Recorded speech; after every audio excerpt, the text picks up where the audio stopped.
અમીરગઢના આજાપુરા વાકા ગામે જંગલ વિસ્તારની જમીનના હક માટે લડી રહેલા એસી ભારત સરકારના સંગઠન સાથે જોડાયેલા આદિવાસી લોકો અને વન વિભાગના કર્મચારીઓ આમને સામને જંગલ વિસ્તારમાં આવતી જમીનમાં વન વિભાગ દ્વારા વૃક્ષારોપણ કરવા જતા આદિવાસી લોકોએ અટકાવતા મામલો ઉગ્ર બન્યો।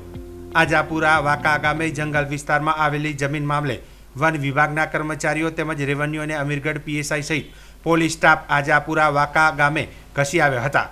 આજાપુરા વાકા ગામે જંગલ વિસ્તારની જમીનના હક માટે લડી રહેલા એસી ભારત સરકારના સંગઠન સાથે જોડાયેલા 100થી વધુ આદિવાસી લોકો એકઠા થયા હતા।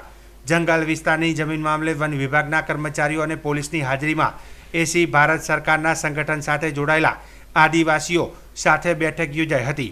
જંગલ વિસ્તારની જમીનના હક માટે લડી રહેલા ભારત સરકારના સંગઠન સાથે જોડાયેલા આદિવાસીઓને વન વિભાગે 10 દિવસની મુદત આપતા મામલો ઠાળે પડ્યો હતો। અમારી જમીન છે, અમે કોર્ટનો સ્ટે ઓર્ડર લાવી અમારી જમીનનો હક મેળવીશું તેવું એસી ભારત સરકારના સંગઠન સાથે જોડાયેલા આદિવાસી લોકોએ જણાવ્યું હતું। જંગલ વિસ્તારના હદમાં આવતી જમીન ઉપર વન વિભાગ દ્વારા ફેન્સિંગ વાડ કરવામાં આવેલી છે। જંગલ વિસ્તારના હદમાં આવેલી જમીન ઉપર વન વિભાગ દ્વારા વૃક્ષારોપણ કરવામાં આવતા વિવાદ સર્જાયો હતો। જમીનના હક માટે લડી રહેલા ભારત સરકારના સંગઠન સાથે જોડાયેલા આદિવાસી લોકો પણ જમીનના હક માટે લડી રહ્યા છે। અત્યારે તો વન વિભાગના કર્મચારીઓ અને ભારત સરકારના સંગઠન સાથે જોડાયેલા આદિવાસી લોકો સાથે બેઠક કરતા મામલો ઠાળે પડ્યો હતો। અમે આજે જે ગામ વકા ગામે મુકામે અમે સર્વ જે આદિમ જાતિ આદિવાસી સમાજ સાથે ભેગા થયા છીએ। તો અમારો મુખ્ય હેતુ એ છે કે જે વકા ગામની અંદર જે વર્ષોથી કબજો કરી અને જે આદિવાસી જે પોતાનો પરિવારનો જે છોકરાઓનું જીવન ધોરણ જે ચલાવી રહ્યા હતા, તો ગવર્મેન્ટ ઓફ ઇન્ડિયા ભારત સરકારનો કુટુંબ પરિવાર હોવા છતાં જે અધિકારી આજે આ ઘરે આવેલા, તો ફોરેસ્ટ ખાતાદારને એવું કહેવાય છે કે સરકાર કોઈ છે જ નથી એમ। તો સરકાર નથી તો એના જોડે કોઈ એવો દસ્તાવેજ પુરાવો હોવો જોઈએ। સરકાર તો ગવર્મેન્ટ ઓફ ઇન્ડિયા ભારત સરકાર છે, તેમ છતાં સરકારનો વિરોધ વર્તન કરે છે અને જે બળજબરીપૂર્વક જે અધિકારીઓનો કાફલો લઈ અને આ સમાજ વચ્ચે આવેલા અને જે આ જે એરિયા કબજો કરીને જે હેરાન પરેશાન કરવાનું જે ચાલુ કર્યું છે, તો અમારે જે ન્યૂઝના માધ્યમથી એટલું હું કહેવા માગું છું કે ગવર્મેન્ટ ઓફ ઇન્ડિયા ભારત સરકાર જે revenue government of India Bharat સરકારનું છે, તો એના જે સુખવટ અને ખુલાસો કર્યા વગર આ કામ થવું જોઈએ નહીં। ને કરશે તો જે તે જવાબદારી જે તે કે અધિકારીની રહેશે અને એના જ્યુડિશિયલ કોર્ટ રાહે એની કાર્યવાહી કરવામાં આવશે।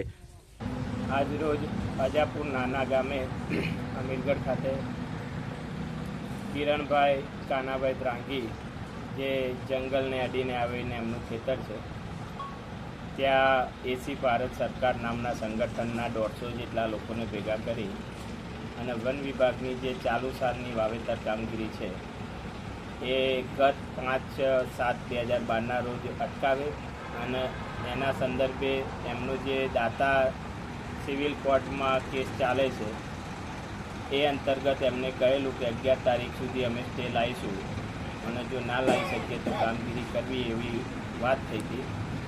અને એ અંતર્ગત એ લોકોએ એસી ભારત નામના સંગઠનના 150 જેટલા લોકો ભેગા કરે અને અત્રે પણ નાયબ વન સંરક્ષક સાહેબશ્રીને અંગેની જાણ કરે, જેથી મહેરબાન કલેક્ટર સાહેબ અને એસપી સાહેબ દ્વારા પૂરતો પોલીસ બંદોબસ્ત અને રેવન્યુ ડિપાર્ટમેન્ટમાંથી પણ સ્ટાફ ફાળવે અને સ્થળ ઉપર એસી ભારત સંગઠનના લોકો દ્વારા એવું લોકોને જણાવવામાં આવતું કે સંવિધાન, વડાપ્રધાન, રાષ્ટ્રપતિ, રાજ્યપાલ એ બધાથી પર અમે ભારત સરકાર છીએ અને અમે નોન જ્યુડિશિયલ તરીકે અમારો કાયદો ચલાવીએ છીએ।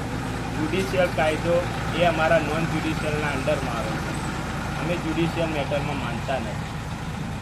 ત્યારબાદ અમે જે કિરણભાઈ કાનાભાઈ દ્રાંગી છે એમના દ્વારા સિવિલ કોર્ટમાં જે કેસ દાખલ કર્યો છે એ એમના સમક્ષ રજૂ કર્યો અને એમને કહ્યું કે જો તમે જ્યુડિશિયલમાં નથી માનતા તો આપના ઇસમ દ્વારા આ જ્યુડિશિયલ મેટર કરવામાં આવી છે, તો એનું શું કારણ?